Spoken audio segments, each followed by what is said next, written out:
આજે આપણે વાત કરીશું કપાસ વાવવા માટે પહેલાં જ્યારે ખેતર ખેડાઈ ગયું હોય પછી તેને લાઇનસર લગાડવા માટે જે લીટા ટ્રેક્ટર દ્વારા મારવાના હોય છે તેના વિશે આપણે ચર્ચા કરીશું. નમસ્કાર ખેડૂત મિત્રો, આજે આપણે કપાસના પાક માટે ટ્રેક્ટરની મદદથી લીટા મારવાની પ્રક્રિયા જોઈ રહ્યા છીએ. કપાસ સારા ઉત્પાદન માટે યોગ્ય અંતર અને સીધી લીટી ખૂબ મહત્વપૂર્ણ છે. ટ્રેક્ટર દ્વારા લીટા મારવાથી સમય, મજૂરી અને બંનેની બચત થાય છે. લીટા સરખા અને યોગ્ય અંતરે બનતા હોવાથી વાવણી સરળ બને છે અને પાકનો વિકાસ સારો થાય છે.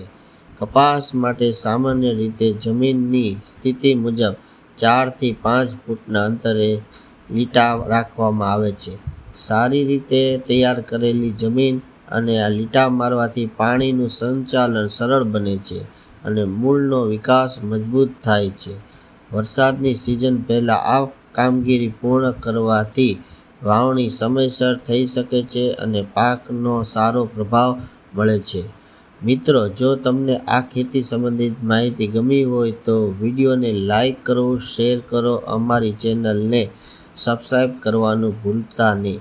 અને આપને અહીંયા આ જે લીટા પાડવામાં આવે છે તેને શું કહેવામાં આવે છે તે અવશ્ય કોમેન્ટ બોક્સમાં જણાવશો, જેથી બધા લોકોને ખ્યાલ રહે કે આ અલગ અલગ રાજ્યો, શહેરોમાં અલગ અલગ આને કહેવામાં આવે છે લીટા પાડવાને.